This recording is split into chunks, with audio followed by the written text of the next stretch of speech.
The bank manager threatened to call police on the elderly black woman without knowing she owned the building he was standing in and could evict his entire branch with a single signature.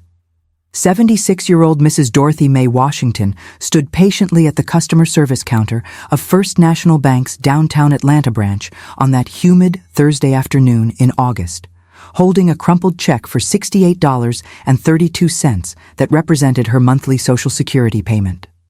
To 38-year-old branch manager Kevin Patterson, she looked like exactly the kind of problem customer that his regional supervisor had warned him to handle firmly and efficiently.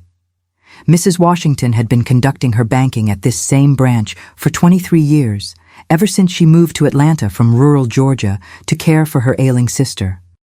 She remembered when the building had been a struggling community bank that served the predominantly black neighborhood with respect and understanding. That was before the gentrification, before the corporate buyouts, and before managers like Patterson arrived with their MBA degrees and their assumptions about who belonged in their newly renovated, marble-floored lobby. The transformation of the neighborhood around First National Bank reflected broader changes that Mrs. Washington had witnessed throughout her 76 years. The small businesses that had served the community for decades had been replaced by trendy restaurants and boutique shops that catered to young professionals who worked downtown but had never lived in the neighborhood. The bank itself had been renovated 3 times in the past 5 years, each renovation making it more intimidating and less welcoming to longtime residents like Mrs. Washington. What Kevin Patterson didn't know was that the elderly woman approaching his counter owned not just the building that housed his bank branch, but 7 other commercial properties within a 3-block radius of where he stood. Mrs. Washington's real estate empire had been built quietly and strategically over 4 decades, starting with a single duplex she purchased in 1983 with money saved from working double shifts as a hospital janitor. Her investment philosophy had been shaped by her grandmother's wisdom about the value of land and the importance of owning rather than renting in a world that could change without warning. The misunderstanding began when Mrs. Washington attempted to deposit her Social Security check using the same procedures she had followed for over 2 decades. The check was made out to Dorothy Mae Washington, but her bank account was listed under Mrs. D.M. Washington, a discrepancy that had never caused problems in the past when tellers knew her personally and understood that elderly customers often had slight variations in how their names appeared on different documents. Patterson's approach to customer service had been shaped by his previous experience at a suburban branch that served primarily affluent white customers who rarely required assistance with basic banking procedures. His training had emphasized efficiency, security protocols, and fraud prevention, but it had not prepared him for the cultural competence and community understanding necessary to serve longtime residents of changing urban neighborhoods. "Ma'am, I can't process this deposit," Patterson announced loudly enough for other customers to hear, his tone carrying an authority that was meant to establish control over what he perceived as a potentially difficult situation. "The name on this check doesn't exactly match the name on your account. You'll need to bring proper identification and documentation before we can complete this transaction." Mrs. Washington's response was patient and respectful, drawing on decades of experience navigating institutions that often treated elderly black customers with suspicion rather than courtesy. "Young man, I've been banking here for 23 years, she said quietly, reaching into her worn purse to retrieve her driver's license. "The name difference has never been a problem before. My identification shows Dorothy Mae Washington, and my account has always been listed as Mrs. D.M. Washington. The driver's license that Mrs. Washington presented clearly showed her full name and current address, providing exactly the documentation that should have resolved any questions about her identity. However, Patterson's examination of the license revealed additional concerns that reflected his lack of understanding about the realities of elderly customers and their banking relationships. "This license shows an address that's different from what we have on file for your account," Patterson continued, his voice taking on an increasingly suspicious tone. "We'll need updated address verification and possibly additional forms of identification before we can proceed with any transactions." The address discrepancy that concerned Patterson was the result of a perfectly routine situation that any experienced banker should have recognized and resolved quickly. Mrs. Washington had moved from an apartment to a small house within the same neighborhood 6 months earlier, updating her driver's license promptly, but forgetting to notify the bank of her address change. Such minor administrative oversights were common among elderly customers and were typically handled with a simple address change form rather than treated as potential fraud indicators. Mrs. Washington's explanation of the address change should have satisfied any reasonable banker's concerns about her identity and account ownership. "I moved to a new house on Peachtree Street in February," she explained patiently. "I updated my driver's license right away, but I suppose I forgot to change the address with the bank. I can provide a utility bill or other mail if you need additional verification." Instead of recognizing this as a routine customer service issue that could be resolved with standard procedures, Patterson interpreted Mrs. Washington's explanation as further evidence that something suspicious was occurring.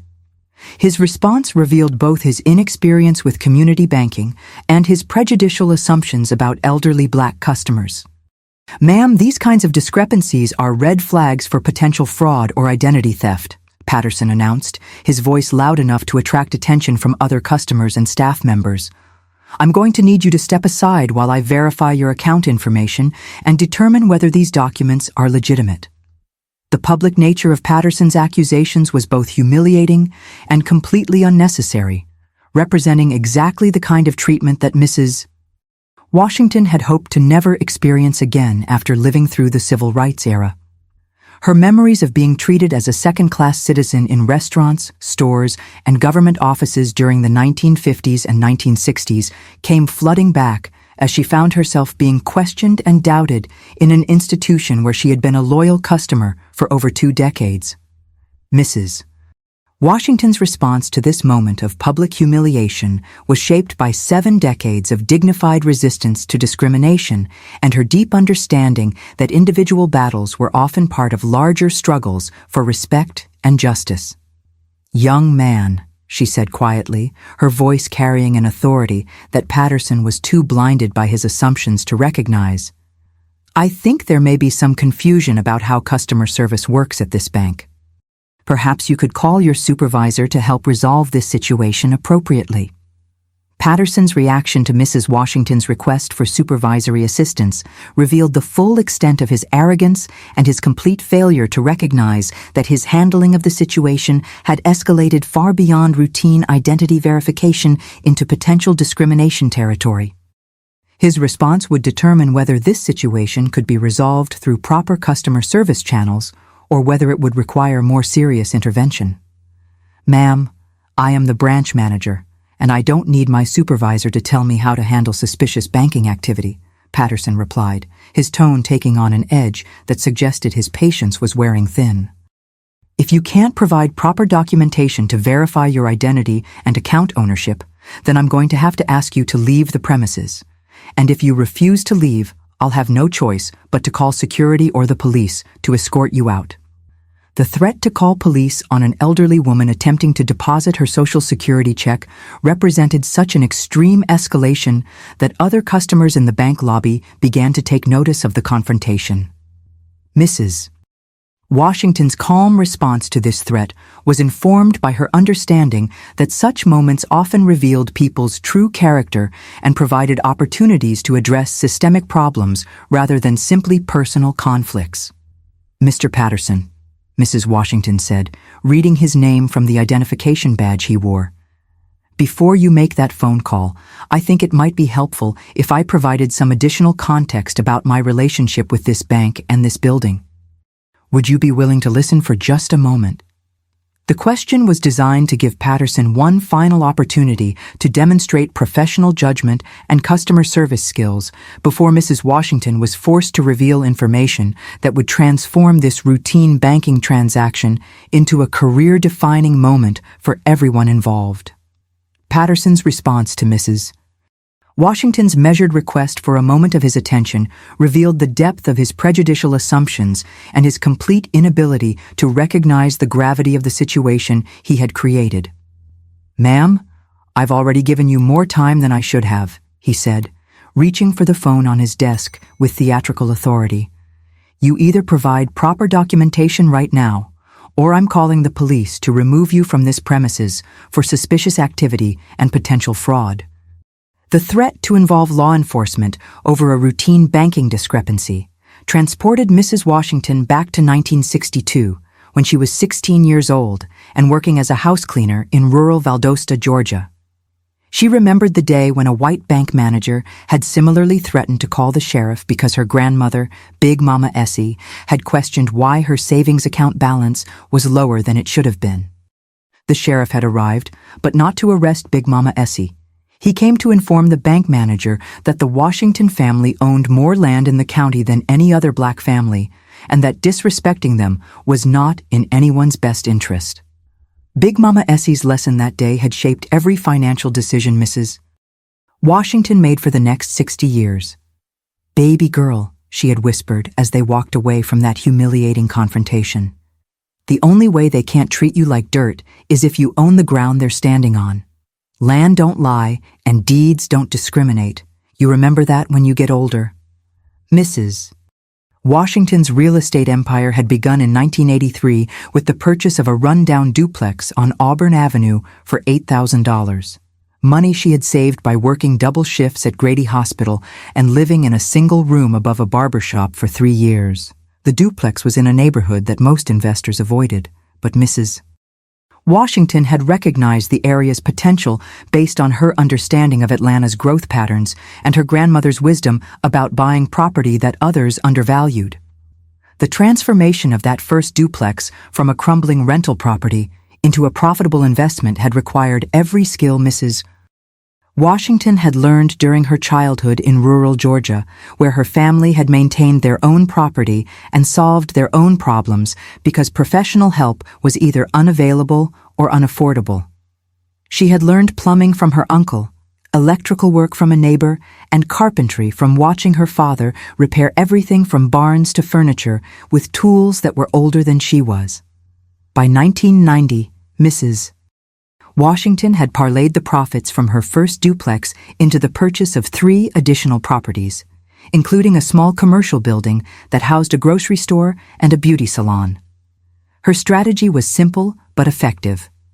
Buy undervalued properties in transitioning neighborhoods, improve them through her own labor and modest investments, and hold them long enough for the area's development to increase their value substantially. The gentrification that had transformed the neighborhood around First National Bank had been both a blessing and a curse for Mrs. Washington's real estate portfolio. The increased property values had made her wealthy on paper, but the cultural changes had displaced many of the longtime residents and small businesses that had made the community feel like home. The bank where she now stood, threatened with arrest for attempting to deposit her Social Security check, was housed in a building she had purchased in 1995 for $45,000 and which was now worth over $800,000. Mrs. Washington's decision to maintain her modest lifestyle, despite her substantial wealth, was rooted in the same wisdom that had guided her investment strategy. Big Mama Essie had taught her that visible wealth often attracted unwanted attention and that the most secure rich people were those who looked like they belonged in every neighborhood rather than standing out as targets for crime or resentment. The irony of Patterson's threat to call police on the woman who owned his workplace was compounded by his complete ignorance of the lease agreements and property management relationships that governed his branch's operations. Mrs. Washington collected rent from First National Bank through a property management company that handled the administrative details while protecting her privacy and allowing her to maintain her anonymity as a customer, rather than revealing her identity as the building's owner. Patterson's escalating aggression toward Mrs. Washington was being observed by several other customers and bank employees who recognized that his behavior was both unprofessional and potentially discriminatory. Among those watching was Melissa Chen, a teller who had worked at the branch for 8 years and who remembered when Mrs. Washington's banking transactions were handled with the courtesy and respect that longtime customers deserved. Chen's growing discomfort with Patterson's treatment of Mrs. Washington reflected her understanding of the community banking traditions that had once made the branch a welcoming place for elderly residents and working-class families. Her decision to intervene was prompted by her recognition that Patterson's behavior was violating both company policies and basic standards of human decency. "Mr. Patterson," Chen said quietly, approaching the customer service counter where the confrontation was taking place. "Mrs. Washington has been a customer here for over 20 years. Perhaps I could help verify her account information and resolve this situation more appropriately." Patterson's reaction to Chen's attempted intervention revealed his territorial approach to management and his unwillingness to consider that his handling of the situation might be problematic. His response also demonstrated his lack of understanding about collaborative problem-solving and customer service teamwork. "Melissa, I can handle this situation," Patterson replied curtly, his tone making clear that he viewed Chen's suggestion as an inappropriate challenge to his authority. "Mrs. Washington needs to provide proper documentation or leave the premises. It's that simple." Chen's persistence in trying to de-escalate the situation reflected her professional experience and her personal relationships with longtime customers who had become part of the branch's extended community over the years. Her knowledge of Mrs. Washington's banking history and her understanding of routine customer service procedures positioned her to offer solutions that Patterson's inexperience and prejudices prevented him from seeing. "Sir, I've processed Mrs. Washington's transactions many times over the years," Chen continued, her voice remaining respectful but firm. "The name discrepancy she's explaining is common with elderly customers, and we have standard procedures for address updates that don't require treating customers as potential fraud suspects. If this story is touching your heart, tell us in the comments where you're watching from, and if you're not subscribed yet, now's the time." Mrs. Washington's observation of the interaction between Patterson and Chen provided her with valuable information about the workplace dynamics and the level of support she might expect from other bank employees if the situation continued to escalate. Chen's willingness to advocate for appropriate customer service despite her manager's obvious displeasure suggested that Patterson's approach was not universally accepted within the branch. The arrival of additional customers who were forced to wait while Patterson continued his confrontation with Mrs. Washington created growing pressure for a resolution that would allow normal banking operations to resume. Among those waiting was James Mitchell, a local business owner who had known Mrs. Washington for 15 years and who recognized both her identity and the inappropriateness of the treatment she was receiving. Mitchell's decision to speak up on Mrs. Washington's behalf reflected his understanding of community relationships and his recognition that elderly customers deserved respect regardless of their apparent economic status. His intervention would provide additional context about Mrs. Washington's standing in the community and her legitimate relationship with the bank. "Excuse me," Mitchell said, addressing Patterson directly, "but I think you're making a serious mistake here, Mrs. Washington is one of the most respected members of this community, and she's been banking here longer than you've probably been working in Atlanta. Maybe you should reconsider your approach to this situation." Patterson's response to Mitchell's intervention revealed his defensiveness and his unwillingness to acknowledge that his customer service approach might be flawed. His reaction also demonstrated his lack of understanding about community banking relationships and the importance of local knowledge in serving longtime customers effectively. "Sir, I appreciate your concern, but this is a banking matter that doesn't involve other customers," Patterson replied, his voice taking on an edge that suggested growing irritation with what he perceived as interference in his professional responsibilities. "I'm following proper security protocols to protect all of our customers from potential fraud."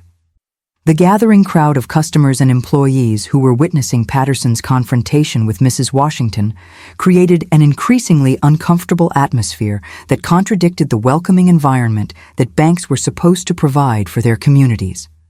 Mrs. Washington's calm response to this escalating situation was informed by her decades of experience in transforming moments of discrimination into opportunities for education and institutional change. "Mr. Patterson," Mrs. Washington said, her voice carrying the quiet authority that came from 7 decades of overcoming challenges and building success through persistence and dignity. I think it's time for me to provide you with some additional information about my relationship with this bank and this building that might help you understand why calling the police would not be in anyone's best interest. Mrs. Washington reached into her worn leather purse and withdrew a manila envelope that contained documents she had never expected to need during a routine banking visit, but which would now serve to educate a young manager about the dangers of making assumptions based on appearances. The envelope held property deeds, lease agreements, and insurance documents that would transform Patterson's understanding of exactly who he had been threatening to have arrested for attempting to deposit a $68 Social Security check. "Mr. Patterson, Mrs. Washington continued, her voice taking on the teaching tone that she had used during her years volunteering at local schools. "Before you make that phone call to the police, perhaps you'd like to see some documentation that might change your perspective on this situation." The first document that Mrs. Washington placed on Patterson's desk was a property deed dated March 15, 1995, showing the purchase of 425 Peachtree Street, the exact address of the building where they were currently standing, by Dorothy Mae Washington for $45,000. The deed was followed by current property tax records showing the building's assessed value of $812,000 and insurance documents listing Mrs. Washington as the owner of a commercial property housing a bank branch. Patterson's reaction to seeing these documents was a study in cognitive dissonance and rapidly escalating panic. The elderly black woman he had been threatening to have arrested was not only the legitimate owner of a bank account, she was the owner of the building that housed his entire branch operation.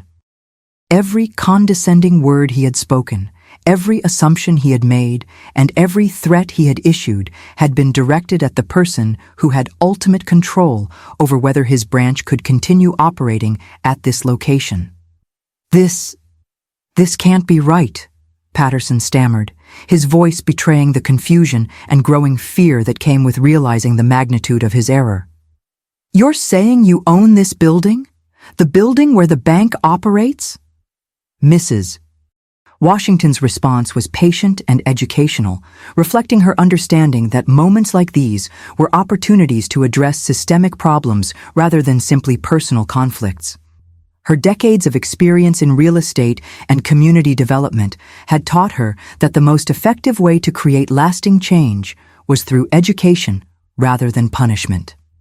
"Mr. Patterson, I've owned this building for 28 years, Mrs. Washington replied calmly.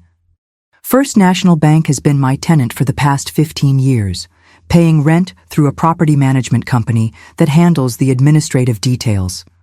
I've been both a customer and a landlord here, and I've always believed that both relationships should be conducted with mutual respect and professionalism." The implications of Mrs. Washington's revelation began to sink in for Patterson as he processed the fact that his treatment of her could have consequences that extended far beyond customer service complaints to include potential lease termination and branch closure. His attempts to maintain authority in the situation became increasingly desperate and incoherent. "Well, even if you own the building, that doesn't change the bank's security protocols," Patterson said, his defensive tone making obvious his recognition that his position had become untenable. "We still have to follow proper procedures for identity verification and fraud prevention." Melissa Chen's decision to speak up at this moment reflected her professional experience and her understanding that proper procedures had not been followed in Mrs. Washington's case. Her intervention would provide additional context about standard banking practices and highlight the discriminatory nature of Patterson's treatment. "Mr. Patterson, with respect, proper procedures would have involved asking Mrs. Washington to complete an address change form and possibly requesting additional identification," Chen said, her voice remaining professional despite her obvious frustration with her manager's handling of the situation. "Threatening to call police over routine identity verification is not part of our standard customer service protocols." James Mitchell's continued observation of the situation prompted him to provide additional testimony about Mrs. Washington's standing in the community and her long history of responsible financial management. His comments would reinforce the inappropriateness of Patterson's assumptions and the respectful treatment that she deserved. Manager Patterson, you should know that Mrs. Washington is one of the most successful property owners in this neighborhood, Mitchell said, his voice carrying the authority of someone who had conducted business in the area for decades. She's helped revitalize this entire district through her investments and her commitment to maintaining affordable housing and commercial spaces for local businesses. The growing crowd of customers and employees who were witnessing the revelation of Mrs. Washington's true identity began to understand the full scope of Patterson's error in judgment. Their reactions ranged from surprise to embarrassment to anger at having witnessed such discriminatory treatment of an elderly community leader. Mrs. Washington's decision to continue providing documentation was driven by her determination to ensure that this incident would serve as a learning experience for everyone involved, rather than simply resolving her immediate banking needs. She withdrew additional papers from her envelope, including lease agreements for 3 other properties and correspondence from the property management company that handled her business relationships. Mr. Patterson, I want you to understand that what happened here today represents exactly the kind of treatment that prevents elderly people and people of color from feeling welcome in institutions that are supposed to serve their communities, Mrs. Washington said, her voice carrying the wisdom of 7 decades of overcoming discrimination and building success despite systemic barriers. The arrival of Patricia Williams, the regional supervisor whom Patterson had mentioned earlier, created an additional layer of complexity for the situation. Williams had been called to the branch to address a customer complaint, but she had not been informed about the specific nature of the problem or the identity of the customer involved. Mr. Patterson, I received a call about a customer service issue that required my attention, Williams said as she approached the group gathered around the customer service counter. Could you please explain what's happening here? Patterson's attempt to explain the situation to his supervisor revealed his continued failure to understand the gravity of his error and his persistent belief that his discriminatory treatment of Mrs. Washington could be justified through references to security protocols and fraud prevention procedures. Ms. Williams, I was following proper security procedures with a customer who couldn't provide adequate identification for her banking transaction, Patterson began, his voice taking on a defensive tone that suggested he expected support from his supervisor. There were discrepancies in her documentation that raised red flags for potential fraud. Mrs.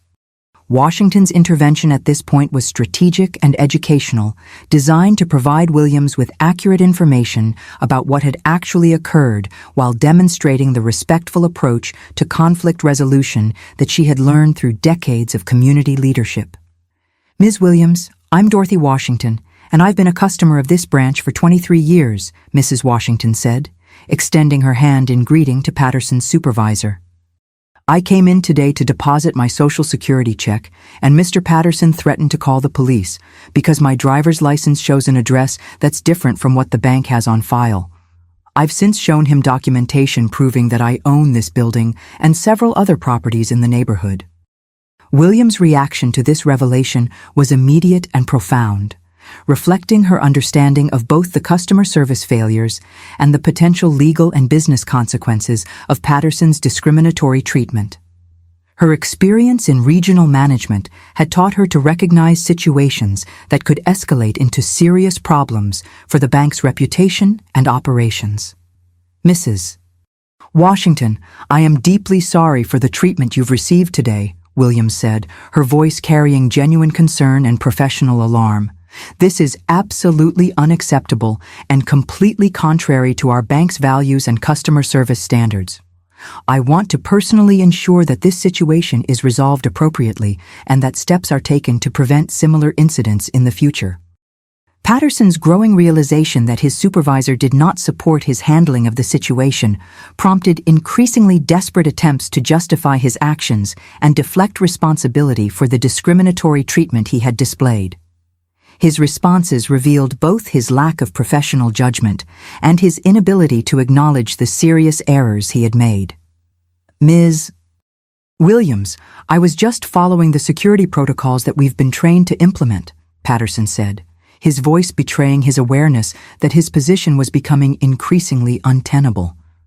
"How was I supposed to know that she owned the building? She looked like... her appearance suggested..." The incomplete sentence that Patterson offered revealed the prejudicial assumptions that had driven his treatment of Mrs. Washington from the beginning of their interaction. His inability to finish the thought demonstrated his growing awareness that his visual assessment of her economic status and social position had been both wrong and inappropriate as a basis for customer service decisions. 3 months after the confrontation that would become a case study in banking discrimination and community relations, Mrs. Dorothy Mae Washington sat in the renovated conference room of First National Bank's downtown Atlanta branch, serving as the keynote speaker for the institution's first annual Community Banking Excellence Symposium. The irony was not lost on anyone present that the woman who had been threatened with arrest was now being honored as the bank's Community Partner of the Year.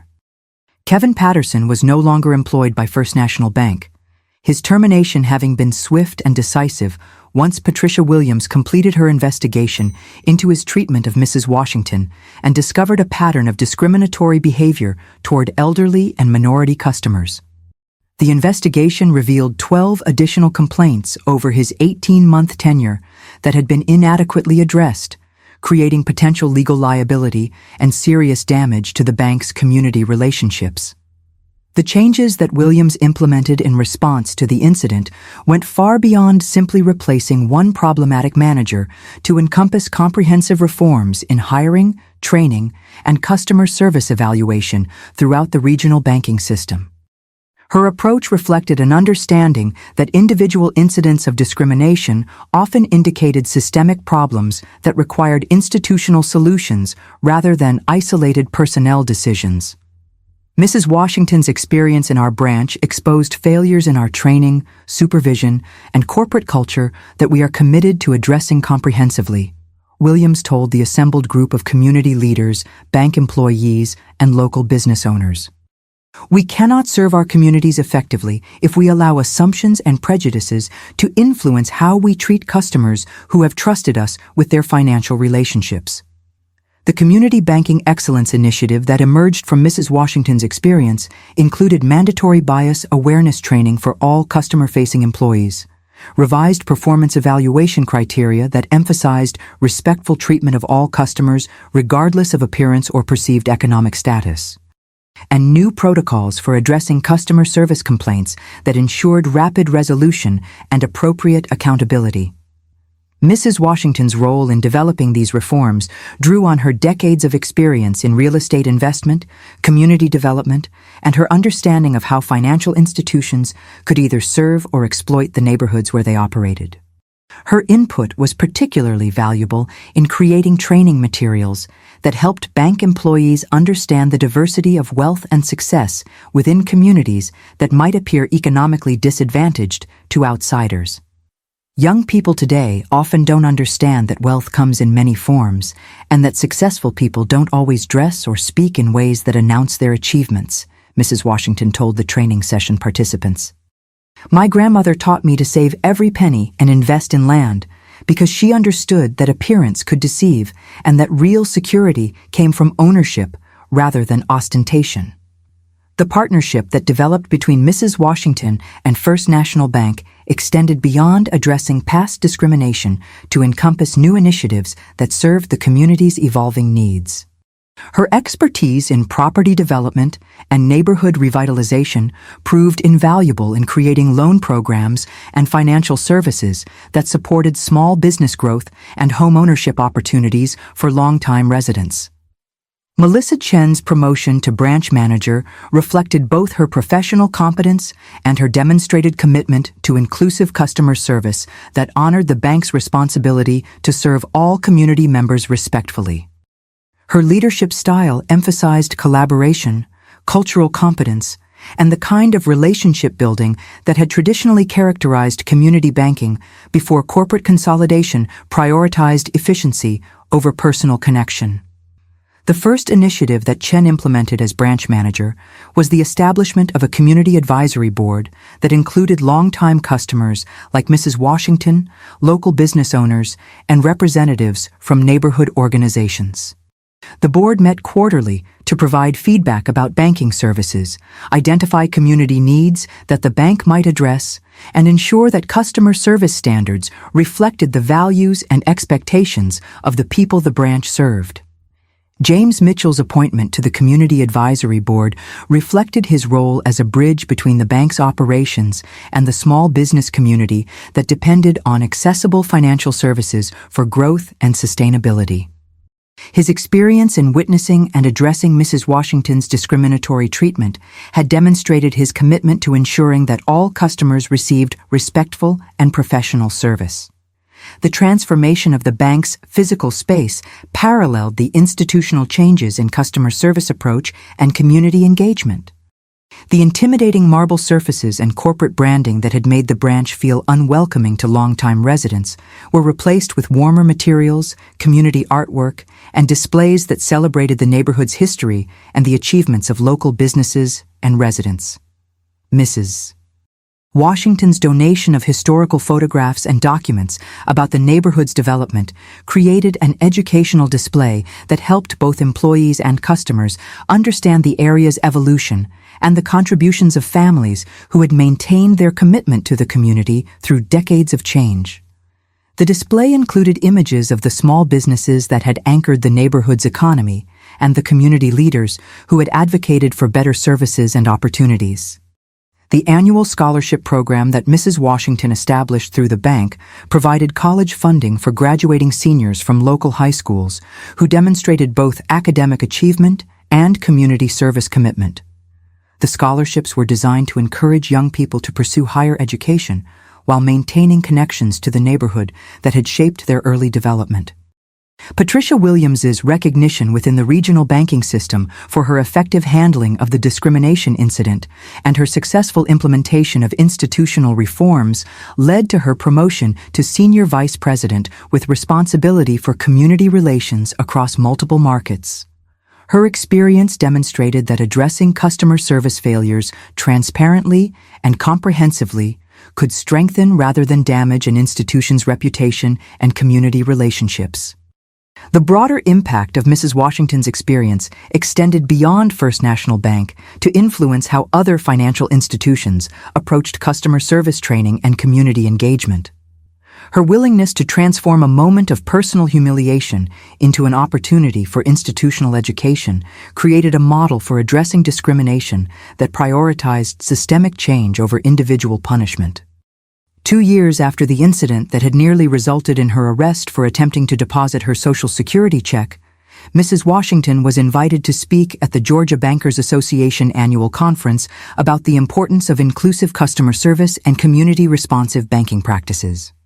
Her presentation emphasized the business benefits of treating all customers with respect and the community development opportunities that emerged when financial institutions understood their role as partners rather than gatekeepers. Banking is not just about moving money from one account to another, Mrs. Washington told the assembled banking executives. It's about recognizing that every customer has dreams, goals, and potential that deserve respect and support. When we judge people by their clothes or their grammar or their age, we miss opportunities to participate in their success and to strengthen the communities where we all live and work. If this story moved you, don't stop here. Click the next one, subscribe, and share this with someone who still believes in kindness. The legacy of Mrs. Washington's experience at First National Bank continued to influence community banking practices and customer service standards throughout the Atlanta metropolitan area.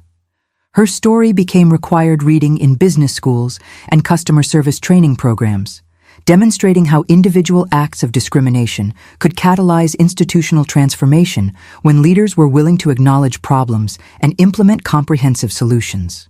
The elderly black woman who had been threatened with arrest for attempting to conduct routine banking business had used that moment of injustice to create changes that would benefit countless future customers who might otherwise face similar discrimination. Her response to prejudice was not litigation or public criticism, but education and collaboration, transforming a bank that had failed her into an institution that honored her values and served her community with the respect and dignity that every customer deserved. 5 years after Kevin Patterson had threatened to call police on the woman whose building housed his workplace, First National Bank's downtown Atlanta branch was recognized as a model for community-responsive banking, demonstrating that financial institutions could achieve both profitability and social responsibility when they understood their customers as partners in community development rather than potential problems to be managed or excluded.